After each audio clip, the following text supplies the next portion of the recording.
Shalom, jemaat yang dikasihi dan mengasihi Tuhan yang masih berada di luar, maksudnya yang berada di rumah atau dimanapun berada yang sedang persekutuan doa saat ini, walaupun tidak bisa bersama-sama, tapi kita bersyukur boleh menikmati hari Kamis dan jadwal kita persekutuan doa kita boleh bersama berdoa di hadapan Tuhan. Dan pada saat sebelum kita merenungkan firman Tuhan, saya juga akan mengajak kita untuk masuk di dalam doa. Mari kita berdoa. Tuhan Allah yang Maha Kasih, kami sungguh mengucap syukur ya Tuhan karena Engkau baik bagi kami. Kami boleh menikmati persekutuan Tuhan dan kepada Tuhan, dan salah satunya adalah mendengarkan firman-Mu. Saat ini kami rindu Tuhan mengurapi kami. Mohon kiranya Engkau memampukan kami mendengarkan firman-Mu, memahami bahkan melakukannya di dalam kehidupan kami sebagai orang percaya. Di dalam nama Yesus kami berdoa. Amin. Saudara-saudari yang dikasihi dan mengasihi Tuhan, mungkin dari gambar ini kita bisa mengetahui apa yang akan kita bahas ya, kambing hitam. Sebuah istilah kambing hitam. Istilah kambing hitam ialah ditunjukkan kepada mereka-mereka atau orang yang berada di dalam satu peristiwa yang tidak bersalah, namun dijadikan bersalah atau dijadikan tumpuan kesalahan. Mengapa? Karena ini merupakan sebuah upaya mempertahankan diri dari orang yang bersalah, namun hal ini merugikan orang lain yang tidak bersalah, gitu loh. Dan akhirnya berujung pada fitnah. Ini sama namanya dengan fitnah. Dan alias mengkambing hitamkan orang ya. Istilah mengkambing hitamkan ini katanya muncul karena kambing korban ya, untuk menutupi kesalahan gitu ya, konteks Indonesia. Dan ini bisa dikatakan sebagai korban gitu ya, bahkan tidak bersalah dibilang bersalah gitu untuk menutupi malunya orang gitu. Saudara, orang yang bersalah, malu, takut, khawatir adalah hal yang dialami oleh orang yang bersalah. Kenapa? Karena dia udah ketahuan gitu loh. Ya, udah ketika dia bersalah, gagal melakukan sesuatu hal gitu ya. Jadi tahu orang, apalagi kalau berbuat dosa, ditunjuk-tunjuk orang, dilihat-lihatin orang gitu ya. Ya, malu, khawatir, takut. Saya takut, saya dijauhi orang, saya takut saya nggak dipercayai lagi. Ya, kekhawatiran muncul. Saudara, apa reaksi untuk mengatasi ya? Semua kan manusia kan ketika ada sesuatu kan ingin mencari solusi. Ya, reaksinya mencari solusi. Solusinya itu melindungi diri dong. Tidak ingin dipersalahkan gitu ya. Karena malu. Iyalah malu. Jadi akhirnya dia ingin mempersalahkan orang lain. Dia ingin menimpakan kesalahannya pada orang lain. Istilah kata ingin mencari kambing hitam. Saudara, ingat enggak kisah saat manusia jatuh di dalam dosa? Apa yang mereka lakukan?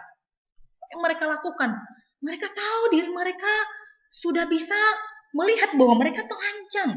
Mereka akhirnya punya rasa malu dan itu tidak baik. Akhirnya mereka sungguh bisa membedakan mana yang baik, mana yang tidak baik gitu ya. Malu, ketemu orang atau ketemu dengan Tuhan Allah. Terancam begini, mereka tahu bagaimana cara menghormati Allah gitu ya. Akhirnya apa? Kita cari solusi, mengambil dari daun-daun, menutup badannya mereka. Tapi coba Bapak Ibu Saudara-saudari perhatikan. Yuk kita baca di dalam Kejadian pasal 3 ayatnya yang pertama 12 hingga ayatnya yang ke-13. Ya, Kejadian pasal 3 ayatnya yang ke-12 hingga ayatnya yang ke-13. Demikian bunyi firman Tuhan, manusia itu menjawab, perempuan yang kau tempatkan di sisiku, dialah yang memberi buah dari pohon itu kepadaku, maka aku makan. Kemudian berfirmanlah Tuhan kepada perempuan itu, apakah yang kau perbuat ini? Jawab perempuan itu, ular itu yang memberdayakan aku, maka aku makan. Saudara, Kejadian 3 ayat 12 merupakan respons Adam ketika Tuhan Allah menanyakan kepada Adam apa yang terjadi. Kenapa kamu makan? Dia berusaha melindungi diri dong, menutupi kesalahannya. Dia tidak ingin namanya tercoret. Dia tidak ingin malu. Akhirnya dia menutup. Siapa perempuan yang engkau berikan di sisiku? Pertama, dia menyalahkan perempuannya. Dan dia juga menyalahkan Allah loh, seolah-olah di sini ya menyalahkan Allah yang engkau tempatkan di sisiku. Wow. Ya bagaimana manusia itu dengan giginya melindungi dirinya, dan bagaimana pentingnya itu sebuah harga diri gitu ya. Dan Hawa juga tidak mau kalah, juga dia ingin melindungi dirinya. Katakan ular itu yang memberdayakan aku, bukan aku. Ular ya menyalahkan ular. Bapak Ibu bisa melihat kan perjuangannya manusia untuk menutupi dirinya. Lah sekarang si ular mau nyalahin siapa ya? Ya, walaupun dalam konteks ini sama-sama bersalah, tetapi setidaknya kita bisa mengetahui dari pasal sebelumnya, dari nas sebelumnya, bahwa Tuhan Allah telah memperingati,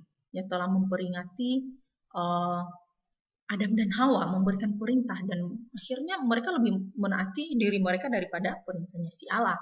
Dan dari respon Adam dan Hawa ketika ditanyain oleh Tuhan Allah, kita bisa melihat bahwa mereka sama-sama cari si kambing hitam. Saudara, harus diakui bahwa manusia cenderung mencari solusi atas dosanya, atas kesalahannya, atas kegagalannya, yang tidak jauh, di mana solusi itu tidak jauh dari tindakan dosa. Ya, solusi yang didapatkan tidak jauh dari tindakan dosa. Saudara-saudari, Bapak Ibu sekalian bisa mengerti bahwa di mana ada dosa, di situ ada yang namanya pengorbanan. Ya, di situ ada yang namanya pengorbanan. Tetapi kita bisa melihat bagaimana sesama manusia mengorbankan orang lain demi dirinya ego. Tapi Tuhan Allah mengajarkan tidak. Ya. Ingat tidak? Pertama kali manusia jatuh di dalam dosa, manusia mengambil dari dedaunan untuk menutupi dirinya. Itu adalah tahan berapa lama sih?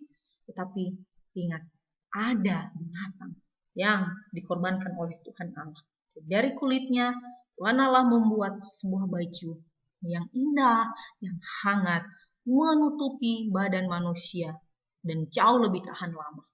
Ingat, intinya adalah pengorbanan. Tapi saudara, ingatkah kita bahwa ada satu pribadi yang menutupi, hanya satu dan satu-satunya pribadi yang mampu bahkan telah menutupi dosa kita, itu adalah Tuhan Allah, Tuhan Yesus Kristus. Dia Tuhan Yesus Kristus yang telah mampu bahkan telah menutupi dosa, semua dosa kita. Sehingga saya dan saudara tidak lagi disebut sebagai pendosa yang besar gitu ya. Dosa kita, malu kita sudah ditutupi olehnya. Lalu tentunya salah tidak jauh dari hidup kita, pasti. Lalu bagaimana kita mengatasi kesalahan itu? Betul, Tuhan Yesus telah membawa dosa kita, kesalahan kita, menutupi sehingga kita dikatakan suci semuanya. Lalu bagaimana? Ingat kita untuk satu bagian di dalam liturgi ibadah minggu kita. Salah satunya adalah doa pengakuan dosa. Nah, di dalam doa pengakuan dosa, kita mengaku segala dosa kita di hadapan Tuhan. Tetapi bagaimana kita menerapkan itu di dalam kehidupan kita ketika kita bersalah?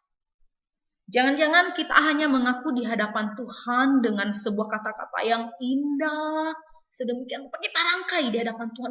Aku Tuhan bersalah, aku gagal, aku lebih menikmati kehidupan di dunia fana. Yang fana ini bagi saya adalah sesuatu hal yang legit, yang ingin ku pegang erat. Aku gagal melakukan apa yang kau perintahkan. Apakah sebatas kata-kata indah saja, lalu di dalam kehidupan kita kata-kata itu tidak indah? Bagaimana? Ingatkah kita sejarah kehidupan orang Kristen yang harus mau tidak mau dilewati. Tiada pilihannya, itu dosa. Dari dosa dia diselamatkan. Dan dia diutus untuk menjadi terang, memancarkan hidup yang serupa dengan Kristus Yesus. Walaupun hal ini tidak bisa diterapkan bagi mereka-mereka saudara kita seiman yang baru menerima Tuhan Yesus dalam detik-detik kehidupan, dalam detik-detik terakhir hidup mereka. Dan hal ini pun tidak mematikan kesaksian hidup mereka sebagai orang percaya. Kita harus mengaminkan hal yang demikian. Saudara, jadi kemungkinan untuk berdosa, kemungkinan untuk gagal melakukan hal yang baik, bahkan gagal di dalam perjalanan kehidupan kita, di dalam karir kita, itu adalah sesuatu kepastian. Ya, pasti ada aja. Bahkan tidak perfect seperti apa yang kita inginkan atau yang kita kumandangkan ke orang lain. Tapi yang terpenting apa?